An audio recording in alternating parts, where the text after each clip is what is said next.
Hi guys, RETROCENGO here with yet another Commodore product. This time it's the Amiga 500. I will make a quick review of the Amiga 500. One of the most popular Amigas ever made. They sold like crazy back in the days. Well, I just put in a disc.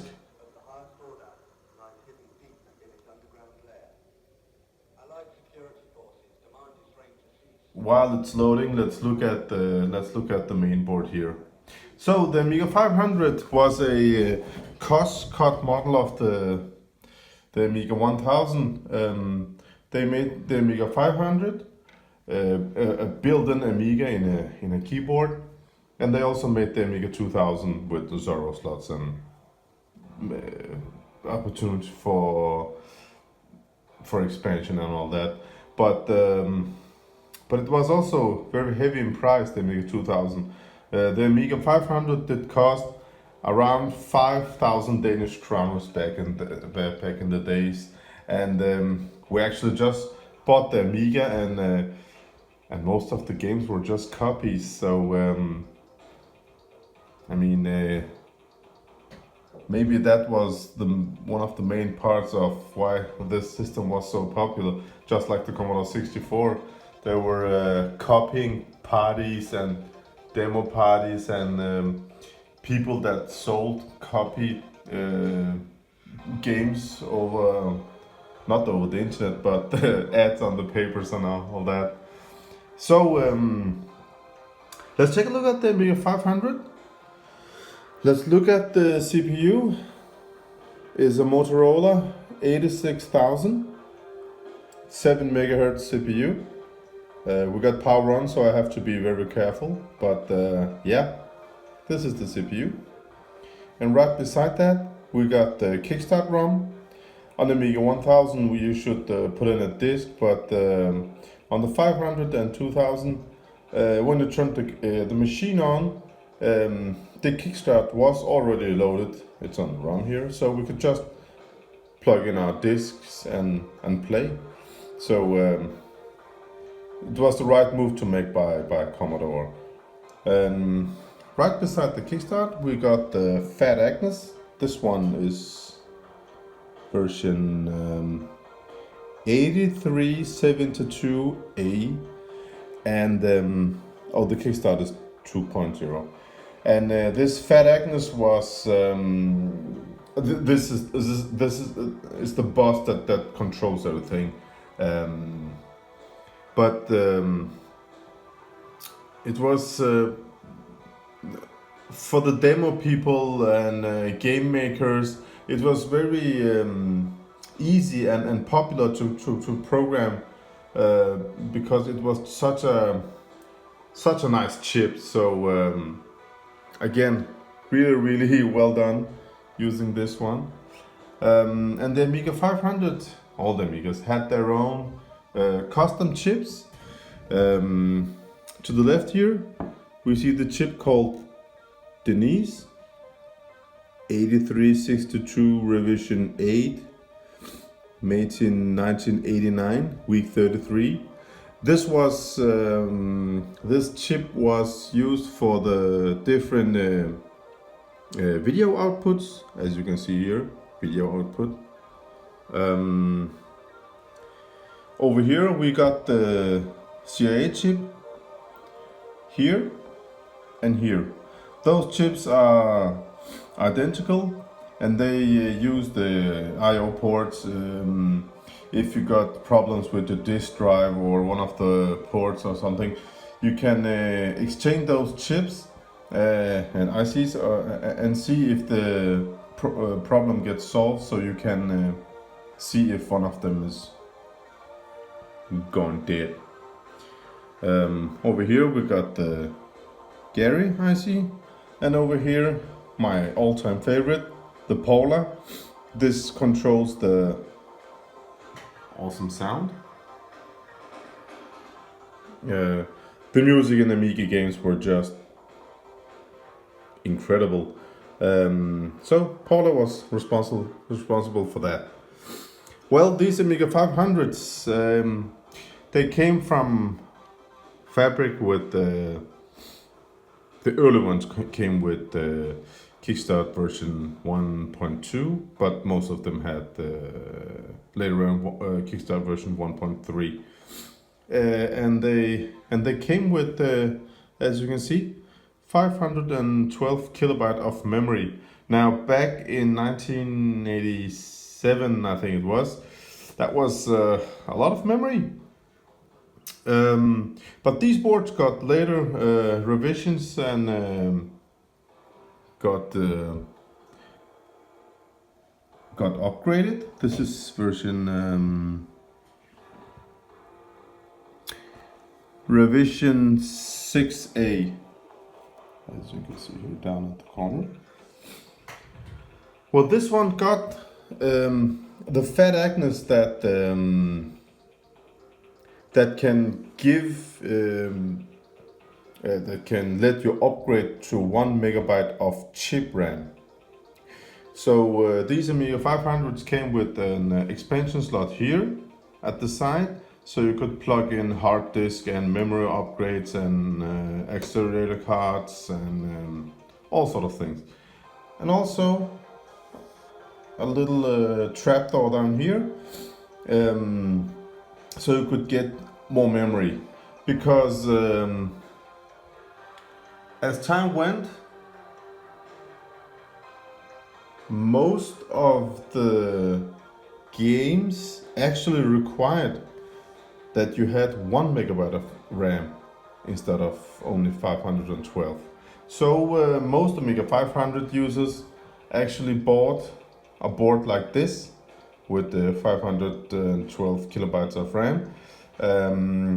So we had half a chip and half a megabyte of fast RAM.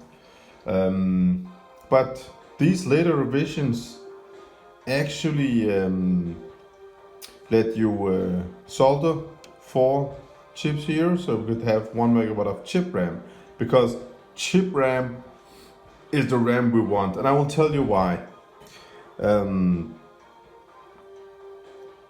Today we don't use discs like back in the day. We use a compact flash card or hard disk or whatever, and play these games with WHD load. And I will say, as minimum, you should have at least 1 megabyte of chip RAM, and at least, I would say, maybe 4 megabyte of fast RAM.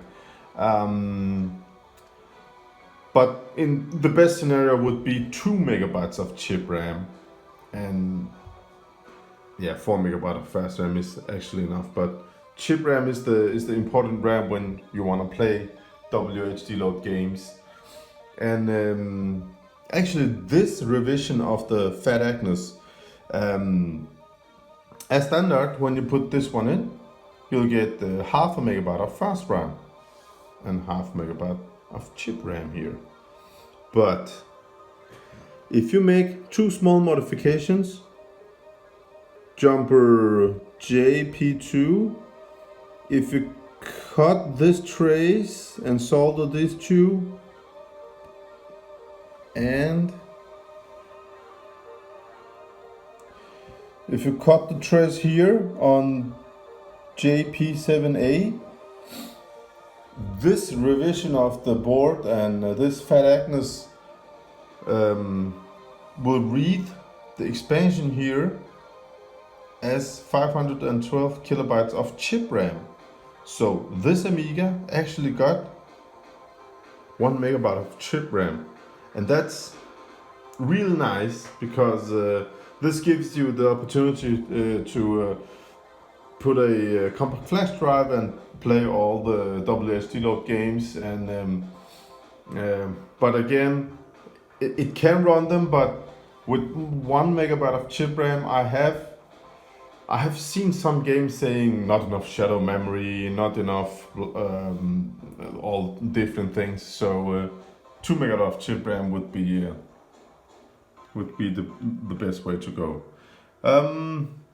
Other than that, it also had different disk drives. We got one here, we get a later revision here. This is how this drive looks when you open them. The head down here. You can lift this a little bit gently and clean it. This one is not clean, I just opened it. So this is how they look with the 25 years of dirt in them. I never powered these on before. I just disassembled everything and cleaned them. So yeah, this is the inside of a Amiga 500 revision 6A.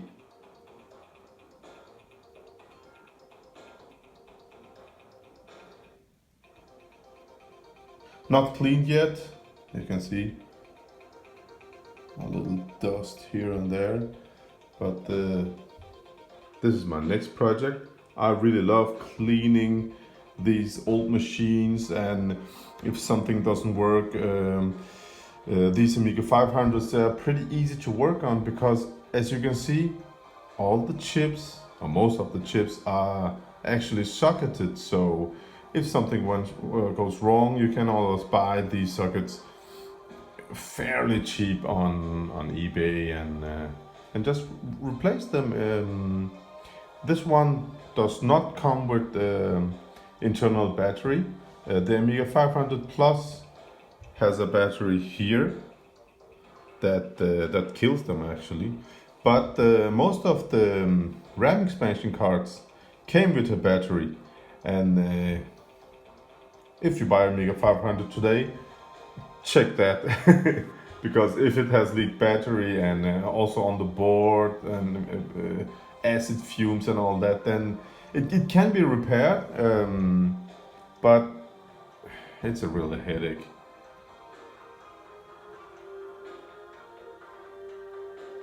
You have to read about this on the internet, about the little 1 megabyte of chip RAM mod I was talking about. It tells which revision of the Fat Agnes that can do this kind of, I don't know if I should call it a mod or a hack, but I really love this, having the 1 megabyte chip RAM like this. I don't think, I'm not sure, but I don't think the 8372A lets me use more than 1 megabyte of chip RAM.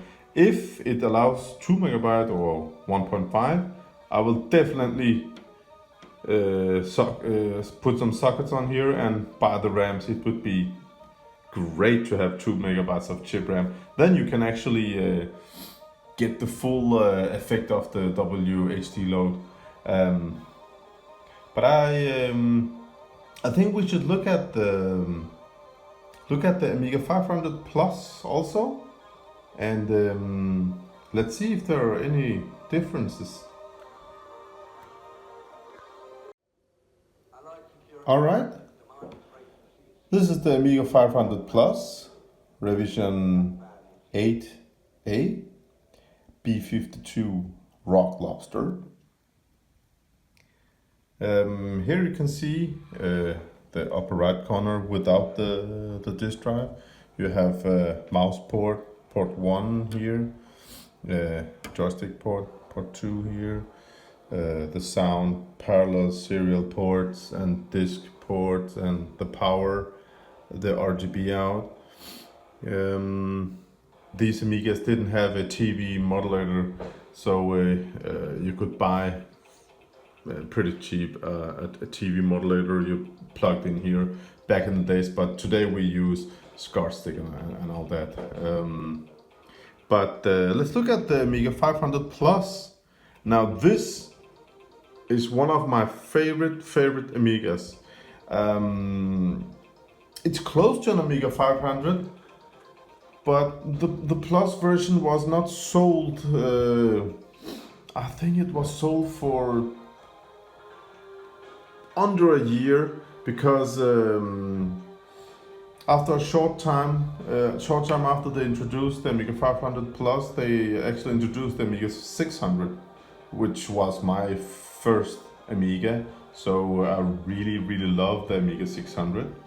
But I've been looking for a 500 plus for a long time, because this one also has the same Motorola 86000 CPU, which is extremely compatible with all of the games except the later AGA games, which required the Amiga 1200, Amiga CD32 and Amiga 4000. But other than that, these really ran all the games. It's still on. So the same CPU, the same expansion slot as the normal Amiga 500, so you could still use your hard disk or memory expansion and all that. But this one, from the fabric, came with Kickstart version 2. Here you can see it's called 2.04.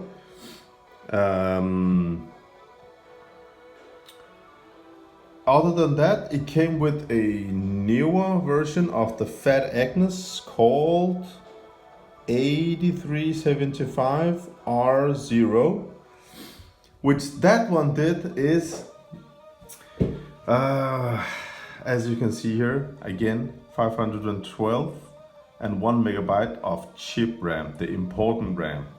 This one came from Fabric with 1 megabyte of chip RAM installed.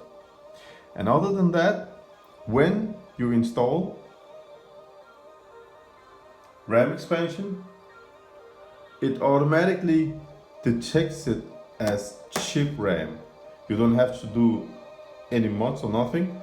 It detects it as chip RAM. So if I unplugged it from this 512K RAM from here and put it in here, I could get 1.5 megabyte of chip RAM. So I'm really looking for a 1 megabyte RAM expansion, so I can have the 2 megabyte maximum amount of chip RAM, and then I will install a compact flash card and all the wonderful Amiga games on this one. So this is just perfect from the get-go. So I really love the Amiga 500 Plus. I've been looking for it for, I don't know, 3 or 4 months, really searching for them, but couldn't really find them here in Denmark. And I don't really want to buy from eBay, because I bought I bought a Nintendo 64 once, and they didn't pack it enough, so it was damage on the transport and all that. So I've been only looking here in Denmark, but I didn't find any 500 pluses. So when this one came up for sale, really close to my home, I was just I bought it right away. But these Amiga 500 pluses, they came with batteries installed here, and most of them has a leaked battery. A friend bought another Amiga 500 Plus for a month ago from eBay. He bought it as is, so when we looked at it, he played my Amiga 1200 and went home, and he just found an Amiga, so he just bought it. Not talking with me or nothing. He was just in love again, because he had an Amiga 600 as a kid. So when he got it, he called me. He said, "I got an Amiga. It doesn't work." And I went to him and I saw it was the Amiga 500 Plus. I was like, "What the?" Yeah. But when I opened it, it had battery acid here on the, as you can see, on the Gary chip here. All these legs to here were green and worn, and this one was almost gone, and here his computer had acid, and then it had leaked all the way here. It was just green and rotten. I mean, I hope he can get it fixed, but I told him I wouldn't touch it. So he went and found an Amiga 600 and he installed the compact flash card, and now he's looking for an Amiga 1200. He's just, yeah. Every time he doesn't remember the titles of all these games, so he just tries alphabetically, and every time he finds something he loves, he calls me and want me to come over and play 2-player. And last weekend we played the Alien Breed 2. Incredible game. Again, 1991, week 37. This Denise chip got made. So yeah, this is from 91, and the Amiga 500 Plus is really it's all the chips have some small newer revisions, and Paula here and Gary here upgrades. You can see week 39, and what's this from? Again, week 39. So yeah. So when I bought this, it was with a lot of the other Amiga hardware and all that, and this one was it was just boxed, and he was like, "Do you want to take it? Because I have another buyer here." And I was like, "All right." I just bought it and came home, and it was really, after I saw my friend's Amiga 500 Plus, it was just a heart pumping. I just wanted to open this, and when I opened it, I mean, look at this. No acid, no damage, nothing. I of course unsoldered the battery and gave it some anti-acid. I don't know what it's called in English, but I just want to make sure, because this Amiga 500 Plus in this condition, I don't ever think it will leave. I mean, I really love this machine. Again, very compatible with the games. Comes with 1 megabyte of chip RAM. We love chip RAM, remember that. And when I buy this upgrade for the trapdoor here, I will have 2 megabytes of chip RAM.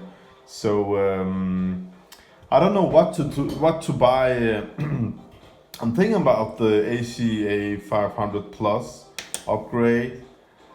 I'm also thinking about the Witcher card, and Terrible Fire only has 2 megabytes of fast RAM. I don't know if it's got any upgrade. Also, I really like at least 2 megabytes of chip RAM and 4 megabytes of fast RAM, because when you start these games up, when the computer says, when the Amiga says extra memory detected, it was just one of the best feelings ever, because we were thinking, what's gonna happen now? More memory? Will the colors be different?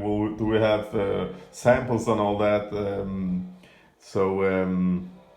Yeah. Also here, 88.1. Again, this board has not been cleaned. I recently got this, but it had never been opened. It still had the Amiga warranty seal on, and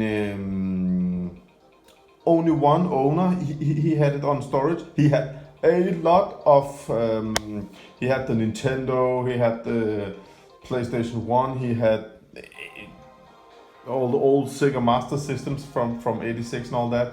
I actually got 2 Amigas from him.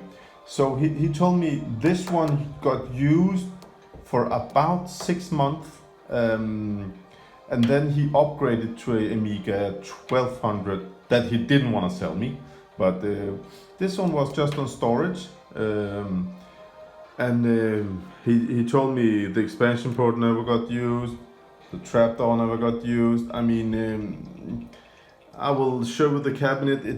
You can just see that this one is in a really nice condition. I'm looking forward to cleaning this.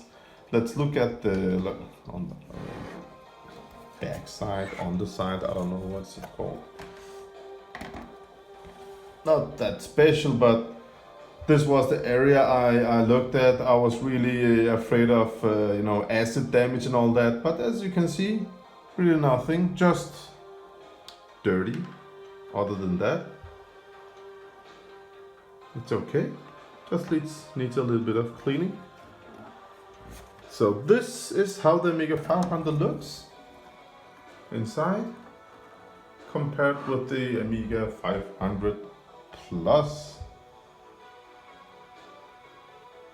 Actually, back in the day when the Plus came out, we actually didn't like it because because it had the new Kickstart 2.0 and it had compatibility problems with many of the old games.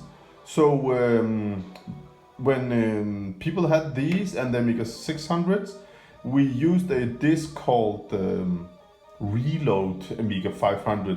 So we emulated.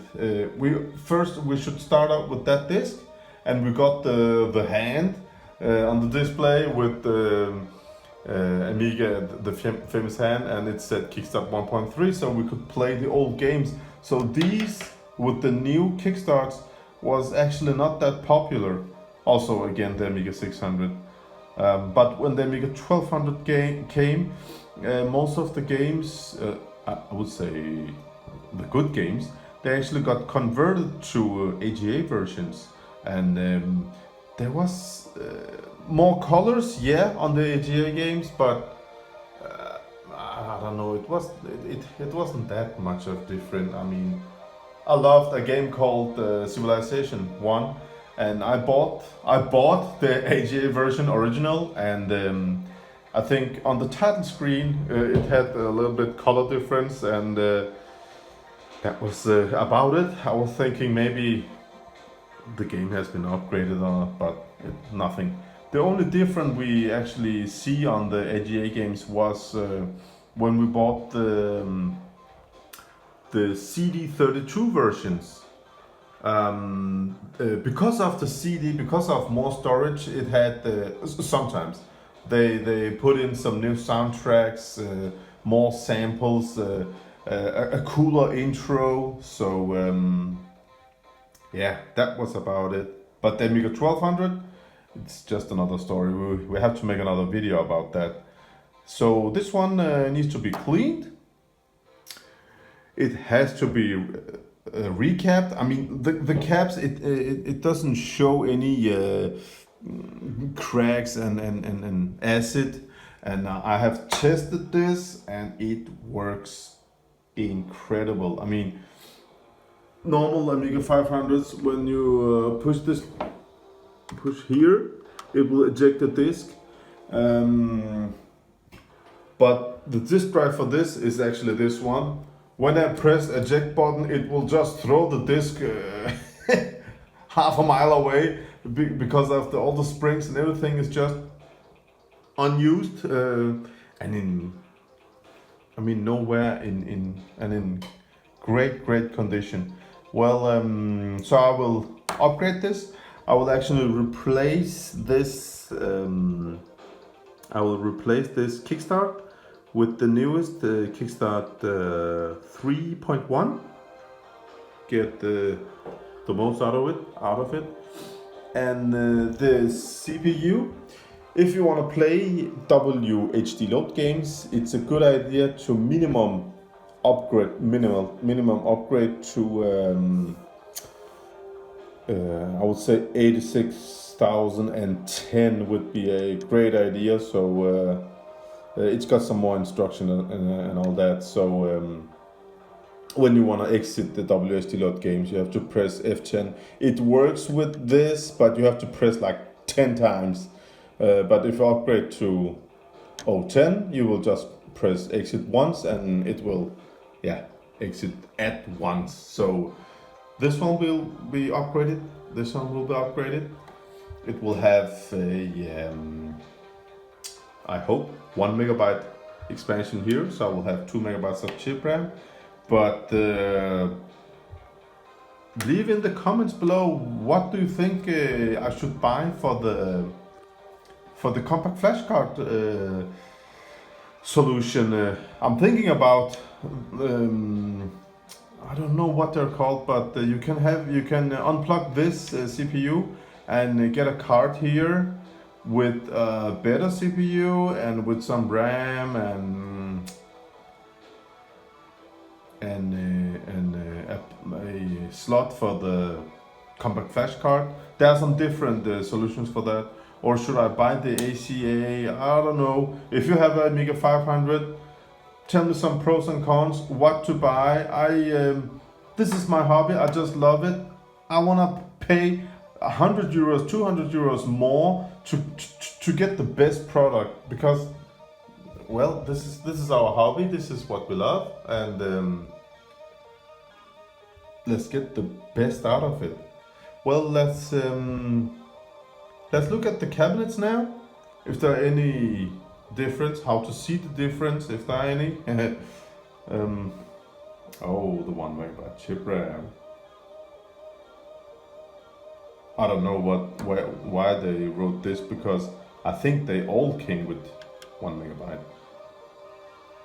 But other than that, they are pretty similar. You can see we got a clock chip here, and it's not here. It must be something with the battery, because this one had the battery backup. Really dumb idea, it just destroyed so many of these Amiga 500 pluses, but I mean, look at this. This is a keeper. I mean, I don't ever think I will find one in this condition. Well, maybe from a collector that knows what these are worth, and they just keep on going up in price. I've been looking for these for a long time, and I will keep it. Again, Amiga 500 Plus, 1991. And when they came up with the Amiga 600, people that bought it couldn't use their RAM expansion.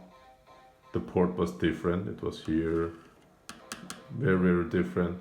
They couldn't use their hard disk expansion because it was PCMCA card.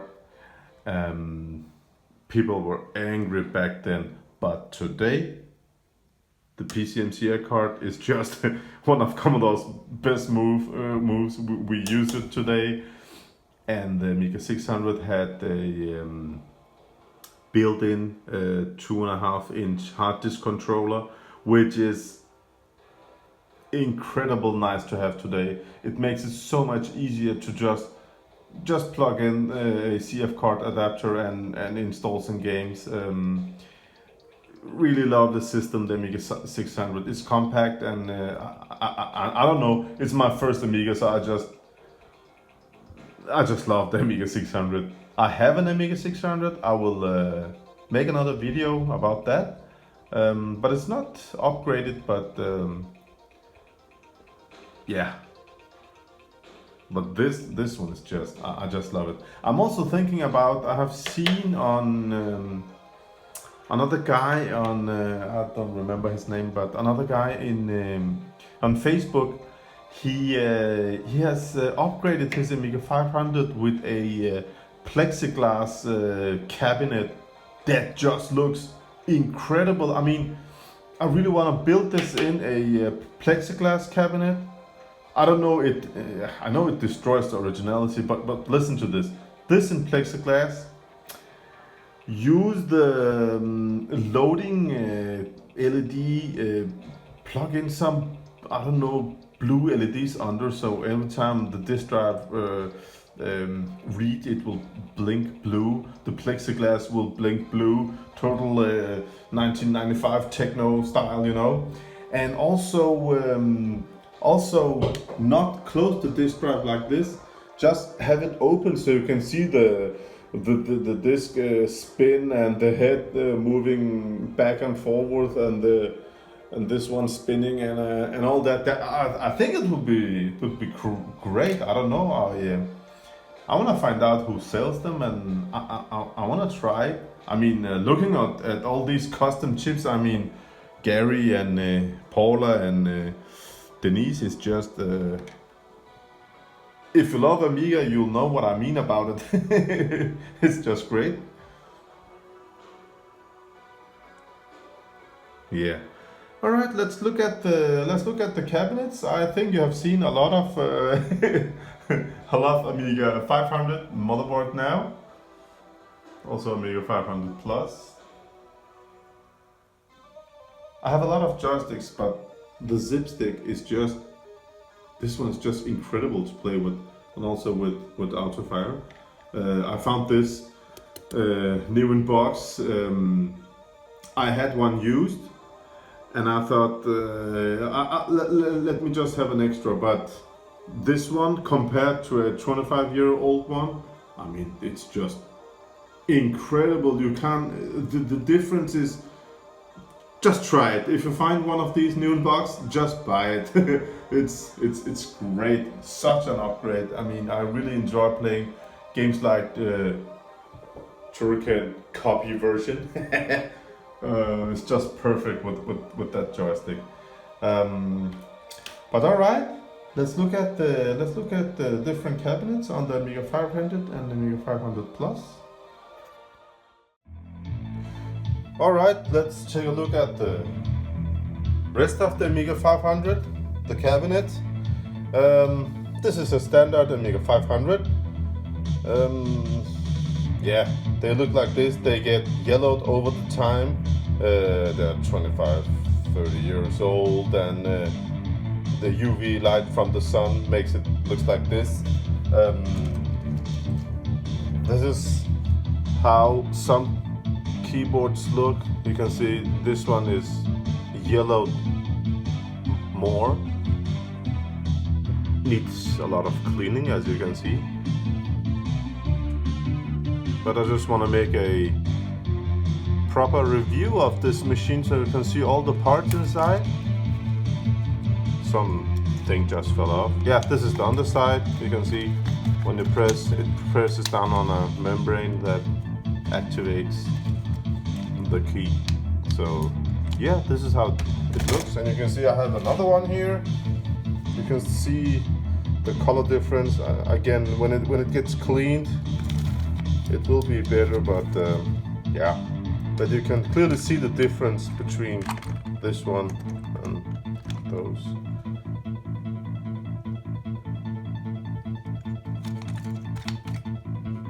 I think this one is from my Amiga 500 Plus.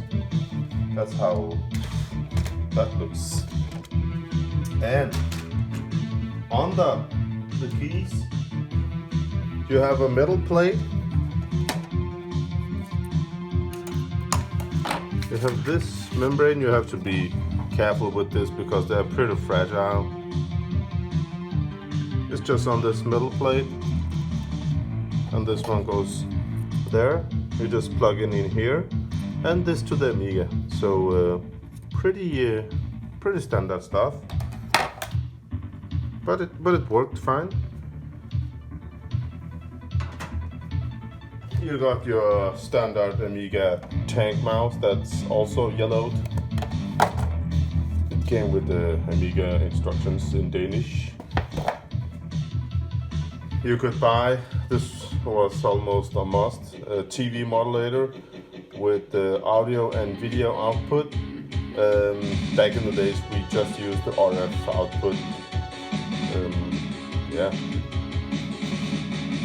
Also yellowed. You can see here. Needs cleaning, of course, but yeah, that's about it. The standard big Amiga 500 power supply unit needs cleaning, needs a lot of cleaning. Again, yellowed. But we can actually compare with a newer model. This is from my Amiga 1200. I mean, this is how they probably should look. Also needs cleaning, but look how bright it is on this power supply from my Amiga. I think it was from my Amiga 1200. I don't remember if it was 1200 or 600. Yeah, Amiga 1200. So that's how the power supply looks.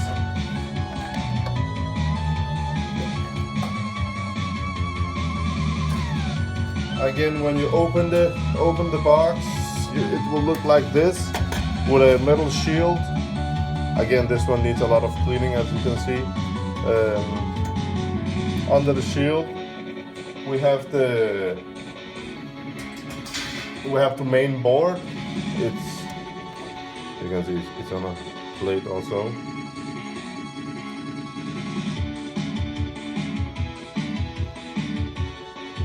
Usually these metal parts, they're all rusty and crusty and with milk and Coca-Cola and water and everything that got spilled over these wonderful machines. But this, yeah, again on my Amiga 500, it looks nice. Sorry, 500 and plus. This is how it looks on the inside. Again, needs cleaning. Well, needs retro brighting, but I'm not gonna be doing that. And this is the underside. You can see it says Amiga 500 Plus, but it's the same as a normal Amiga 500.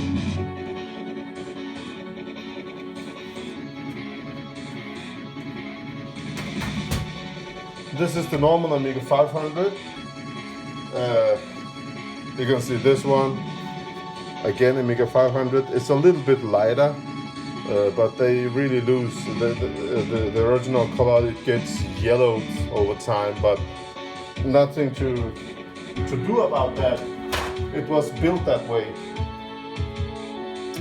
But this is for the Amiga 500 Plus. You can actually see it got the sun from the south, and you can see this is maybe more the original color and this is yellowed. But the difference, you can spot it here on the Amiga 500 Plus.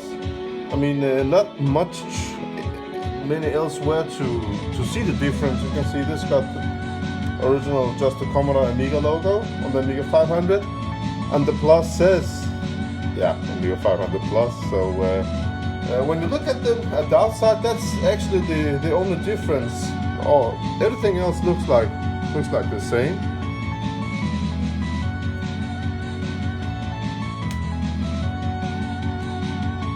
And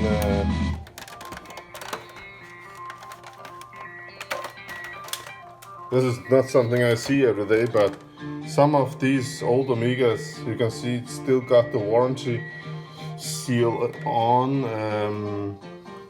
I mean, it's incredible after 30 years that they never got opened. So yeah, I'm looking forward to open this. I have to open it because I have to clean it and all that. It doesn't look like that good. So and this one is for the caps lock light in the keyboard. Yeah. Alright guys, that's about it. So we have looked at the mainboard and the difference between the Amiga 500 and 500 Plus, the cabinet, inside the cabinet, the keyboards. I mean, everything is disassembled. I couldn't disassemble anything more. So I hope you enjoyed this video. I will make some more Commodore Amiga reviews. Maybe also Commodore 64 and Commodore 128. I got some future projects, and I really hope you'll subscribe to my new channel. I will also, I have another hobby, and that's pinball machines. And I have a little pinball machine collection also. I just love all these retro machines and all that. So I will soon be coming with some pinball reviews also. So I just want to wish you a very good day, and as usual, I'll be back.